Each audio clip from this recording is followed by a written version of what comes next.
What's up, friends? Magpalit tayo ng bottom bracket replacement para dito. So ito yung nirepack ko noon, yung nauna-unang video na-upload ko dyan. Tignan nyo na lang. Almost brand new pero nirepack ko pa din. Let's do it. Fire. Tignan nyo kung gano'n na siya kakalog. Kaya kailangan ng palitan.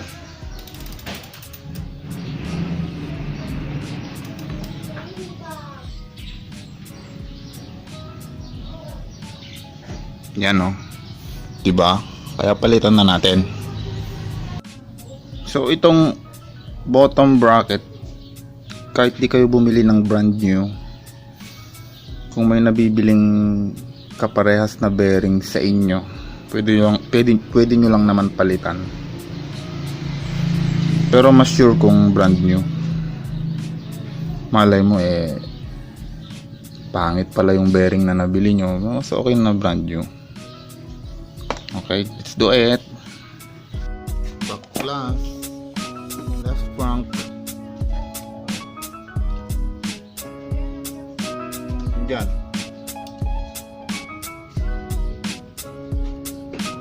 Sabit mo kasi helmet mo.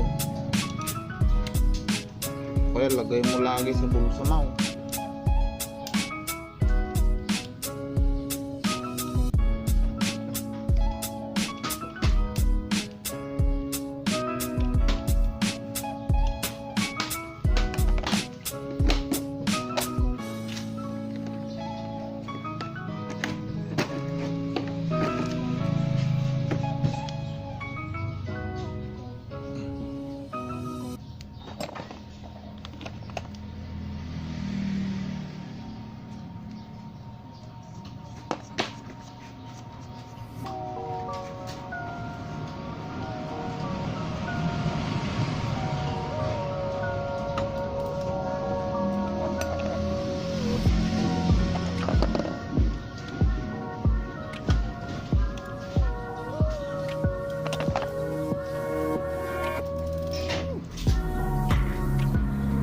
Okay.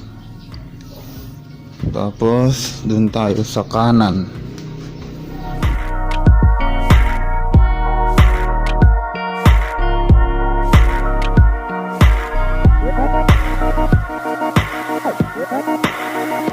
Look back to when midnights broke their sleep. Kapag same bottom bracket lang yung ipapalit nyo, tandaan nyo lang yung mga spacing nya. Dito sa left side, non-drive, isang spacer. Then dito sa drive side, meron siyang chain guide, BB mount, saka isang spacer. So isang spacer lang dito kasi tapos yung palaman na chain guide. Okay, backlash mode. Lagi nyo tandaan to drive side, ang paluwang clockwise ang paluwang nyan. Drive side clockwise, ganon. Okay.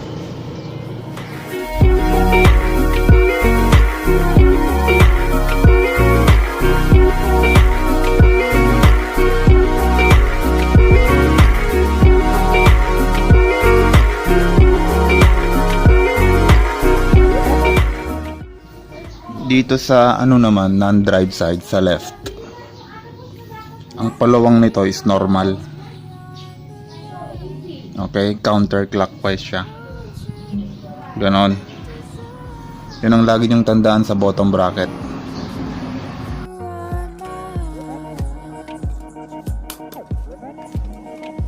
Look up, your city's built on marble floor.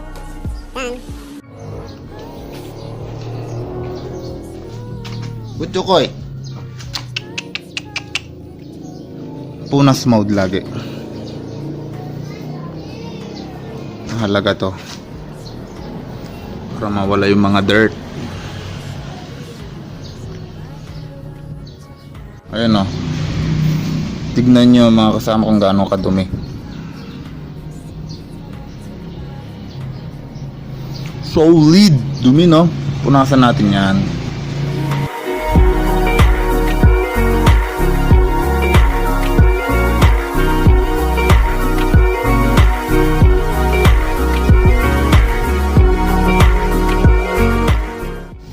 So ayun, all clean na siya. Siyempre, huwag kalimutan ng grasa. Importante ito sa bottom bracket.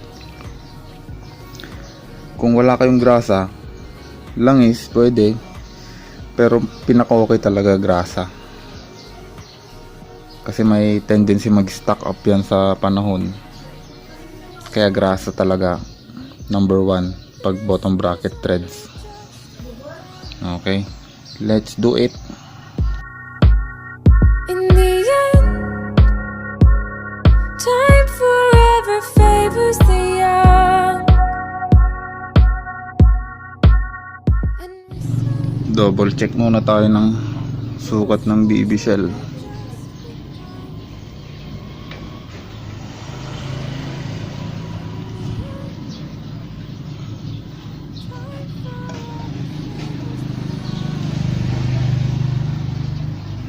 Then compare natin sa bagong bottom bracket.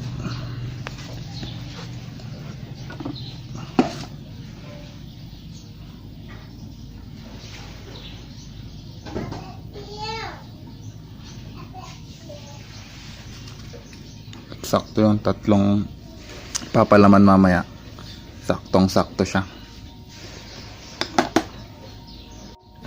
Nabit na natin.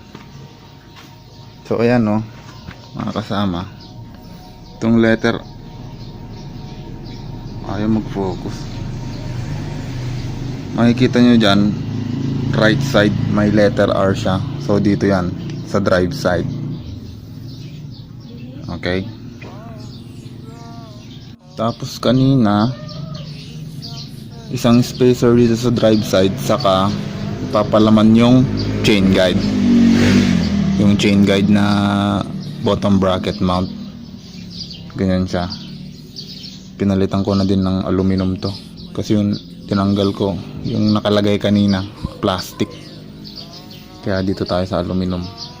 Let's do it.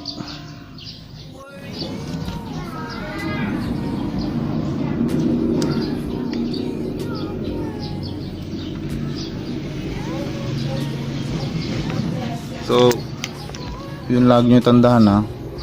Yung palawang nito kanina, clockwise. Syempre yung pahigpit niya ngayon, counterclockwise. Pag ganon, pahigpit. I don't know, but I swear I'll catch it.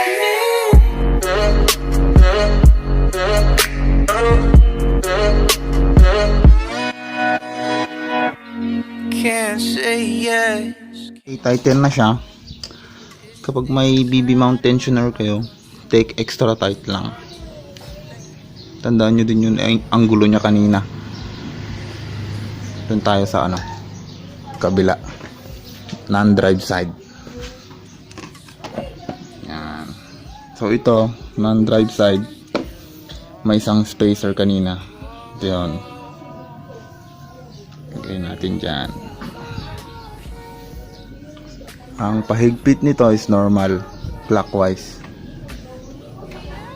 Non-drive side is clockwise ang pahigpit. Makikita nyo din dyan, may letter L siya. It means left side.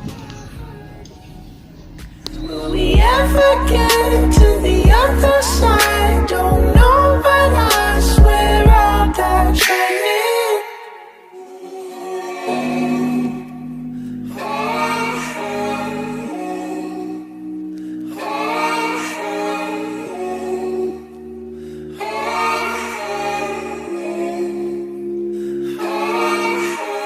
Shake my wrist down to a sinking ship. For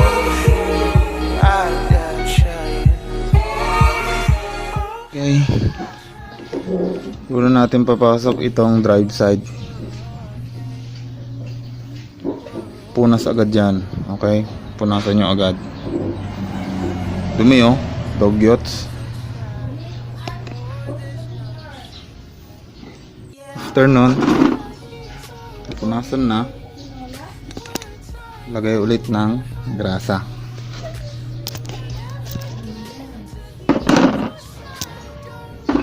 Palaman mode. Konti lang. Pag masyadong madami kasi mag-a-attract ng dirt. Yung saktong mapapahidan mo lang yung buong spindle niya.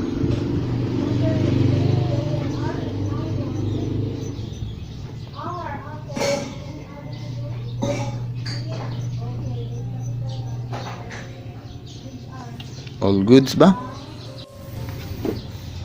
Pasok na natin. No, kung wala kayong wala kayong missing link sa kadena nyo, huwag nyo kalimutan to. Ganyan nyo na siya, ipasok nyo na sa spindle. Ayan o, para hindi na naman kayo baklas ng baklas. Okay, let's bolt in.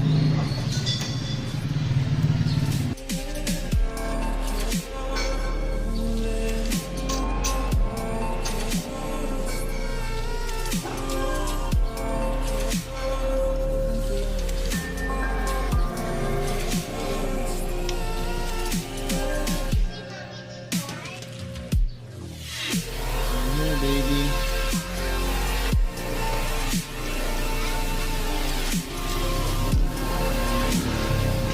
third drive side. Dito tayo sa non-drive side. Left crank. Yan, kursahan nyo din yan.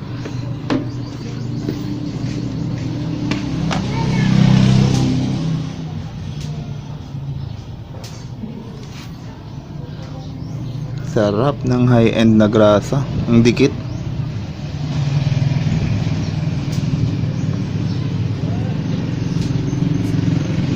Okay. Let's bolt in.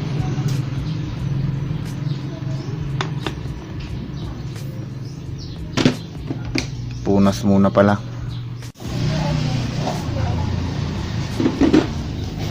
Open.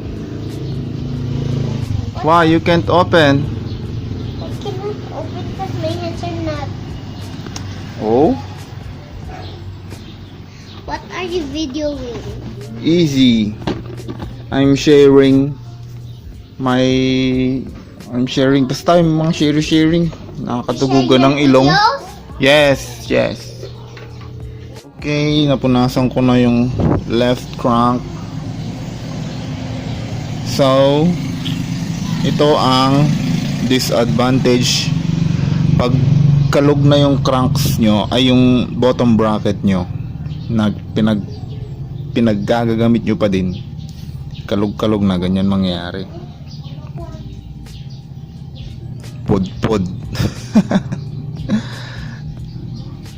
oh, di ba? Ibale, andun na yun, kabit na natin to.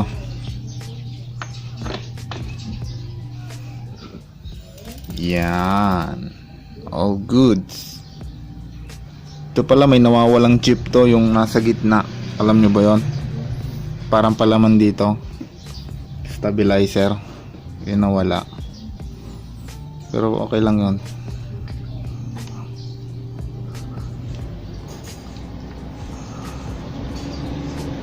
Crank tensioner cover. Yan. Ito, huwag masyadong mahigpit to, hand tight lang para hindi masyadong ma-press yung bearings nyo. Hand tight lang siya, hand tight lang to mga kasama, itong tensioner na to. Yan, hand tight lang yan, huwag nyong banatan. Pag binanatan yun, mapre-press yung shim nya, mapre-press yung bearing nya, mabilis mapudpud, mabilis masira. Okay, maghigpit na tayo. Kapag higpit, alternate. Hindi yung ihigpitan nyo muna ng todo yung isa, Doon yung isa naman. Dapat yan, salitan yung higpitan. Magtutulungan silang mag-clamp. Dito.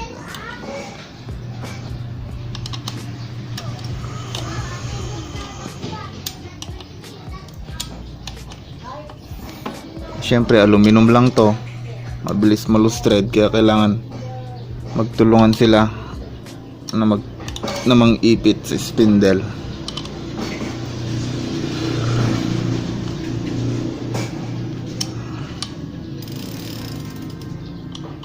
Okay, all goods na tayo. Anong neuron meter nito? Nakalimutan ko yung higpit nito. 13 and neuron meter lang yata to. Hanggat maaari, yung mga baguhan, gamit kayo ng torque wrench.